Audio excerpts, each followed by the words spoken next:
नमस्कार, आप देख रहे हैं कशिश न्यूज़। मैं हूं अंकिता सिंह। जिस तरह से लगातार बिहार में बरसों बरसों तक स्टूडेंट्स परीक्षा की तैयारी करते बावजूद इसके इन समय पर परीक्षा देने से थोड़ी देर पहले ही क्वेश्चन लीक हो जाता। बात कर ले बीपीएससी 67वीं की हो या फिर बीएसएससी सीजीएल 3 की बात कर ले, लेकिन बीपीएससी ने सुधार लाया। बावजूद इसके सिपाही भर्ती में आपने देखा किस तरह से धांधली सेटिंग की बातें साफ तौर पर आई। कई ऐसे सेटर पकड़े गए हैं। जो सेटर पकड़े गए हैं उसमें भी जो सेटर हैं वो सिपाही पद पर है, यानी कि उन्होंने भी अपनी जो नौकरी ली है वो भी एक सेटिंग के तहत ही ली है। ऐसे में छात्र नेता दिलीप काफ़ी हमलावर है, गुस्से में है कि इन स्टूडेंट्स के लिए कब तक न्याय के लिए लड़ना पड़ेगा और क्या कुछ कह रहे हैं छात्र नेता दिलीप, सुनिए।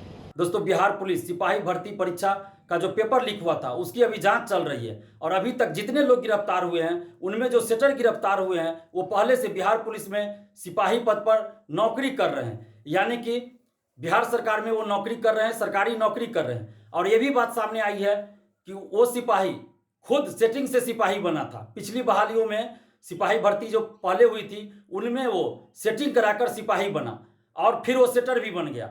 और अभी 15 से अधिक सिपाहियों पर कड़ी नजर है। 15 से अधिक सिपाही संदेह के घेरे में हैं जिन पर जांच हो रही है और हो सकता है ये संख्या जब जांच आगे बढ़े तो 50, 100, 200 भी पार हो जाए तो आश्चर्य नहीं होना चाहिए, क्योंकि ये खेल बिहार में लंबे समय से चला आ रहा है।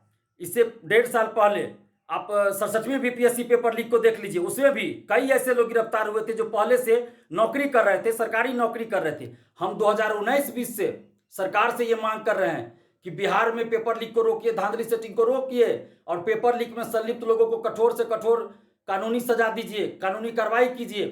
2446 दरोगा बहाली में पेपर लीक हुआ था पीटी में, उसकी भी हम जांच की मांग कर रहे थे। 1717 दरोगा बहाली उसका भी पेपर लीक हुआ था। अगर उस समय सरकार निष्पक्षता के साथ जांच करवाई होती तो आज ये नौबत नहीं आती। जो शिक्षा माफियाओं का गिरोह बिहार के 2-3 जिलों में ही था, आज बिहार के सभी जिलों में फैल चुका है।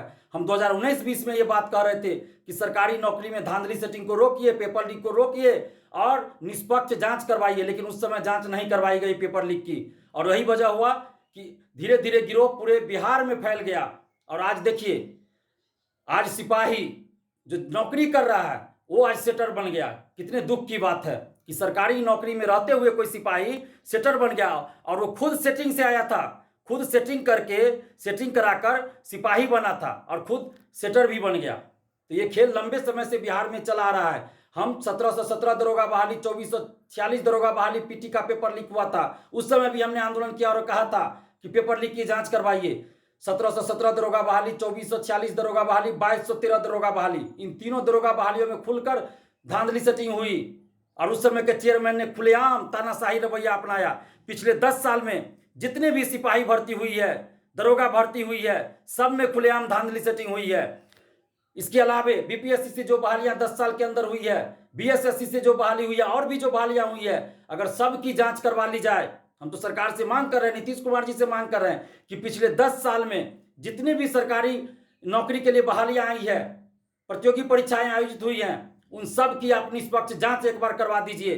पता चल जाएगा कि इनमें कितने लोग फर्जी थे, कितने लोग धांधली सेटिंग कराकर नौकरी में आए थे।